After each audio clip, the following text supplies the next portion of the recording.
Hello ladies and gentlemen, welcome back to my analysis series of Black Mirror Season 7. Apologies it's taken me so long to get this one up and running. I've been furiously preparing for a mega review of the latest Doctor Who series. Today, however, I'm taking the time to pick apart and analyse this episode of Black Mirror, Bete Noire. I have no idea if I'm saying that correctly or not, but the phrase translates from the French black beast, meaning a person that somebody doesn't like very much. The two main characters in this episode have a mutual disdain for one another thanks to high school bullying. There's some influence from cinema's recent fixation on multiverses at work here too. This episode seems to be a response to that fad, which is used as backdrop to explore the relationship between a high school bully and their victim 10 years later. The episode also relies on something called the Mandela effect. This is when groups of people remember things that are slightly incorrect or completely inaccurate but believe them to be true. For example, the Bernie's hat conundrum could easily be rectified if one remembers this shot from the very opening scene. At least, this is the version that I got. Apparently, there are two very slightly different versions of this episode depending on the Netflix user. Obviously, we're too distracted by the people in this scene and the details of their life to notice such a thing. Yet it's sharply in focus for us to see all the same. Set over the course of a 5-day work week, this episode is segmented like a chocolate bar with these impact-laden intermissions indicating how far into the week we are. Monday and Tuesday are the mixing of ingredients filmed to make the whole process look luscious. It's Wednesday when they switch things up a bit, the baking has been completed and the chopping of the chocolate commences. This is the first intermission to have 2 shots, and this is right after Verity gets hired by the company, much to the frustration of Maria. This transition acts more to illustrate how cathartic it would probably be for Maria to put Verity in the oven, chop her up, and put her in the bin. Thursday has the miso bars on the assembly line, and finally Friday is when things literally reach a boiling point. Throughout all of these segments, this horrific organ music can be heard, juxtaposing the images to give them a very different tone.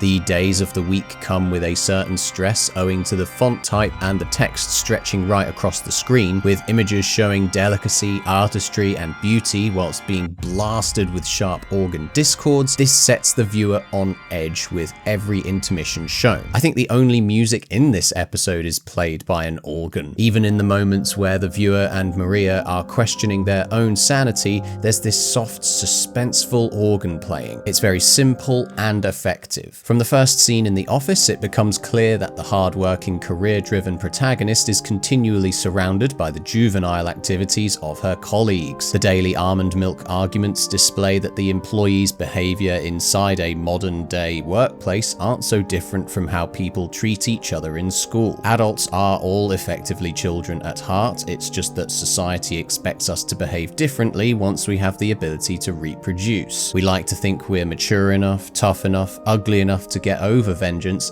and that a distinction between children and adults can be made. When somebody experiences something awful as a child though, it sticks. Whatever I do, all that stuff, it's just still there. Just aching away. The show is making it clear that the child is still within all of us. Without the memories and experiences of those pre-adolescent years, we wouldn't be the adults we are today. It's in this scene that we see Verity rub her necklace for the first time, manipulating her reality to wiggle herself into the tasting session. A lot of people have nervous tics, and I think most of the viewers watching this episode will just shrug this off as one until it's pointed out later. With each rub, a new pathway is created in reality. A reality where the chocolate tastes good. A reality where a job posting for a research assistant exists. Employees are usually the last to hear about a job opening, so it's probably just part of the job for Maria to deal with new people seemingly joining at a moment's notice. The scene in the bathroom was very awkward. The forced smiles and reminders of their social statuses at school have now fundamentally changed. I also loved the way that Maria continually shrugged off her bullying of Verity. Even though she was the one who made up the rumor about her, the fact it spread to everyone means she can deflect blame. Teenagers love to gossip, even if it's bullshit. fuck's is you saying that you gossiped about Verity? Everyone gossiped about Verity. This idea of adults bearing that same childlike mentality of not taking responsibility lingers in our protagonist. Maybe success in your job doesn't necessarily make you a good person. During Verity's first day, she begins mingling with everyone by bringing in some food she made, or just hopped into a reality where she made some food that day. This was really interesting to me as we learned on day one that she was a loner in school. I was such a geek at school, wasn't I? I lived in the computer room. I'm amazed you remember me because you were definitely popular. Now that Maria has an intensive job, the roles have reversed. She's the one isolating herself on her computer, with Verity utilizing the power of popularity to her advantage. The rest of the office don't seem to do much work by comparison, which Verity milks as well. There's a fantastic little argument that takes place between Maria and her boyfriend about the Bernies and Barney's chicken debacle. Now, obviously a viewer could go back to the start of the episode whilst watching this and ruin it for themselves, but the real appeal in this episode relies on the viewer empathizing with Maria during her occupational downfall. On my first watch, I was questioning whether the hat was spelled differently, and it had a stunning effect on the brain. Even the mention of the Monopoly man having a monocle had me eager to Google it after finishing the episode.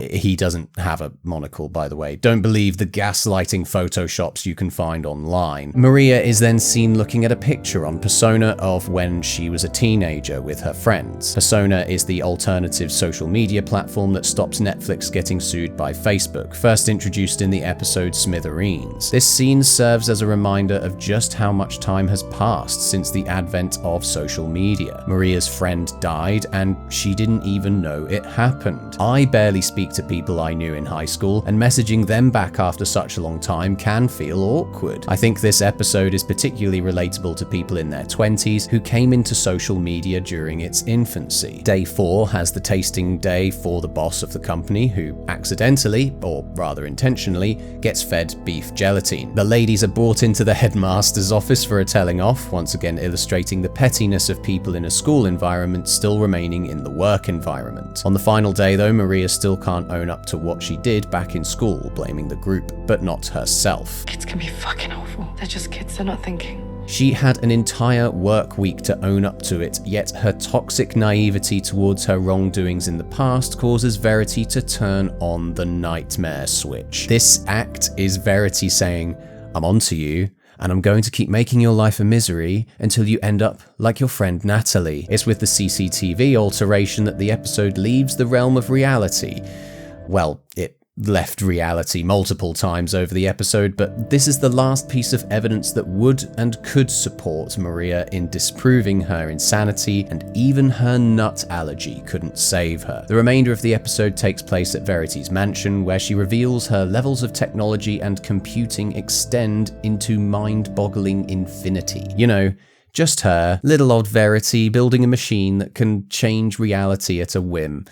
They really took this to a level that went beyond believable. I honestly don't think they stuck the landing with this episode. Maria grabbing the gun and firing it in the space of about 2 seconds was very unbelievable too. Her having the ability to change the pendant to work for her instead doesn't make a lot of sense either. Verity, this genius who's lived 1,000 lives, who has the ability to change reality on a whim, didn't imagine a scenario where she might have her finger cut off or something. Though the ending might not be logical, it's certainly thematic, proving it wasn't just the bullying Maria kept secret, but even the massive ego she had buried deep inside comes out here. I'm just saying that you like to be top dog. Oh, off. You do. You love it when everyone's sucking your d***. Proving that her boyfriend was right all along.